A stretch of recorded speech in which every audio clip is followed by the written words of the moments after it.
সালামু আলাইকুম। গতকালকে থেকে সারা বাংলাদেশে একটা আলোচিত টপিক ছিল, সেটা হচ্ছে আমাদের একজন শিক্ষিকা এবং একজন বিএনপি নেতার মধ্যে যেই হাতাহাতি মারামারির ঘটনাটি ঘটেছে। তো ইতিমধ্যে সেই বিএনপি নেতাকে বিএনপি বহিষ্কার করেছে এবং কি তার বিরুদ্ধে একটা মামলা ছিল কিন্তু পুরনো, আর এটাতে গ্রেপ্তারি পরোয়ানাও ছিল। যদিও এতদিন এই বিষয়টা নাড়াচাড়া খায় নাই, বাট এই ঘটনা ভাইরাল হবার পর ওই মামলাটা সামনে আসছে।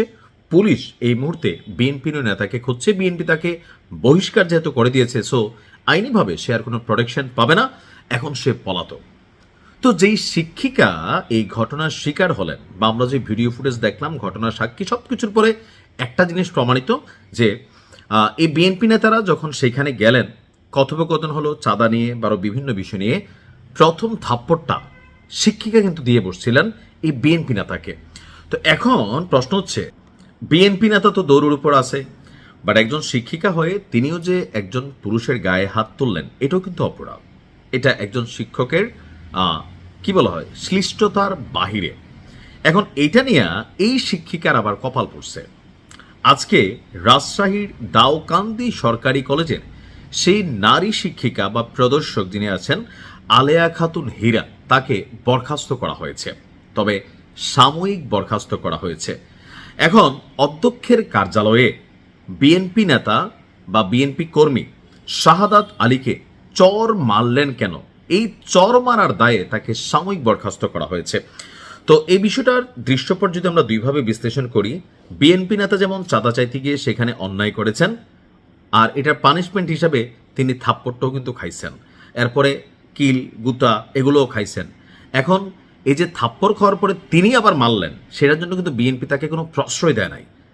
বিএনপি তার বিরুদ্ধে, আমি মনে করেছি বা আমি আগের ভিডিওতে বলেছি, আইনি পদক্ষেপ নেওয়া দরকার ছিল, হয়তোবা নিবে। তো সে তো এখন পলাতক, দৌড়ের উপরে আছে। কিন্তু যে শিক্ষিকা, তিনি চর দিলেন প্রকাশ্যে এতগুলা মানুষের সামনে। এই চর যদি আপনিও খাইতেন, আমিও খাইতাম, মাথার রগ আউলায় যেত, ঘটনা কিন্তু একটা ঘটাই দিতাম। কারণ যার মাথাতে কাজই করে নাই, ওই যে বিএনপি নেতা যিনি ছিলেন বা কর্মী শাহাদাত, সেখানে চাঁদা চাইতে গেছে বা টেকনিক্যালি এটার হিসাব টিসাব খুঁজ করছে। এখন এই বিষয়টার কথোপকথনের ভিডিও তো আমরা দেখি নাই, আমরা শুধু সবাই দেখছি যে ম্যাডাম থাপ্পড় দিছে, এরপর থেকে রূপসা জুতা আরও বিভিন্ন অ্যাক্টিভিটিস আমরা দেখছি। এখন এই নিয়ে আলেয়াকে, যিনি আমাদের শিক্ষিকা আছেন, তাকে ওই কলেজ কমিটি থেকে আপনার বা কার্যালয় থেকে তাকে সাময়িকভাবে বরখাস্ত করা হয়েছে। কারণ একজন শিক্ষিকা হিসাবে ওনার যে সংযম প্রদর্শনের বিষয় ছিল, আইনিভাবে বিষয়টাকে মোকাবেলা করার সুযোগ ছিল, কলেজ কমিটির মাধ্যমে এটাকে সুরাহা করার সুযোগ ছিল। যেহেতু যারা এখানে আসছে তারা কলেজ কমিটির কেউ না, সো প্রত্যেকটি স্কুল কলেজ বা প্রতিষ্ঠানের একটা কমিটি থাকে, সেই কমিটিকে না জানিয়ে কোনো অ্যাকশনে না গিয়ে বা আইন শৃঙ্খলা বাহিনীকে অবহিত না করে বা উপজেলা শিক্ষা অফিসারকে অবহিত না করে তিনি যেহেতু নিজ দায়িত্বে একটা থাপ্পড় দিচ্ছেন, এই জায়গাটা কিন্তু অন্যায় ছিল। সেই অন্যায়ের জন্য বেসিক্যালি তাকে সাময়িকভাবে বরখাস্ত করা হয়েছে। এখন এটা কতদিনের জন্য বা কত সময়ের জন্য এই প্রসঙ্গে আসে নাই। আর অপরদিকে শাহাদাত আলী, তার বিরুদ্ধে পুলিশের কাছে একটি মামলার গ্রেফতারি পরোয়ানা ছিল এতদিন। তবে দুর্গাপুর থানা পুলিশ গতকালকে পর্যন্ত, আমি যখন নিউজটি করছি অর্থাৎ আজকে পর্যন্ত, তাকে গ্রেপ্তার করতে পারেনি। আর তার বিরুদ্ধে এই মুহূর্তে যে অভিযোগ, সেই অভিযোগে পুলিশের কাছে কেউ এখন পর্যন্ত কোনো অভিযোগ করেনি, যার কারণে পুলিশ তাকে এই বিষয়ে কোনো রকম রিয়েকশনে যাবে, মানে কলেজ কর্তৃপক্ষ বা সেই নারী প্রদর্শক বা শিক্ষিকা যিনি আছেন, তিনারা কোনো থানাতে অভিযোগ করেন নাই।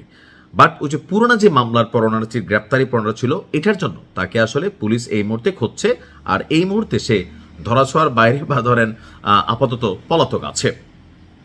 অপরদিকে বিএনপি নেতাকর্মীরা আপনার একটি সংবাদ সম্মেলন করেছেন। তারা অধ্যক্ষ এবং প্রদর্শককে 48 ঘন্টার মধ্যে কলেজ থেকে অপসারণের আলটিমেটাম দিয়েছেন।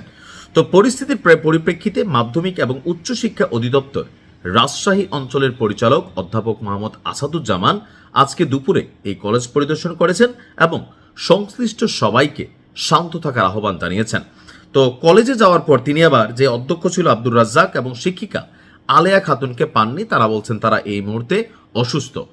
তো কলেজ থেকে ফিরে রাজশাহীতে মাউসী কার্যালয়ে অধ্যক্ষকে ডেকে আলেয়া খাতুন হীরাকে সাময়িক বরখাস্ত করার নির্দেশ দিয়েছেন আমাদের এই ঊর্ধ্বতন কর্মকর্তা। তিনি বলছেন যে উচ্ছৃঙ্খল আচরণের অভিযোগে আলেয়ার বিরুদ্ধে এলাকায় বিক্ষোভ হচ্ছে, এই কারণে তাকে সাময়িক বরখাস্ত করা হয়েছে। আর বিষয়টা বাকিটা হয়তো সময়ের সাথে যাবে। তবে আমার মনে হয় সবসময় একটু ধৈর্য প্রদর্শন করা উচিত। যে কোনো জায়গায় আপনি গায়ে হাত তোলা, কাউকে গালাগালি করা, যদি এরকম পরিস্থিতি হয়, দেশে আইন আছে। আগে না আমরা ধরলাম আইন ছিল না, বিচার হইতো না, এখন তো আইন আছে, নতুন সরকার আছে। তবে আপনাকে আইনের সাহায্য নেওয়া উচিত, নয়তো অনাকাঙ্ক্ষিত ঘটনা ঘটতে পারে। ভালো থাকুন। আসসালামু আলাইকুম।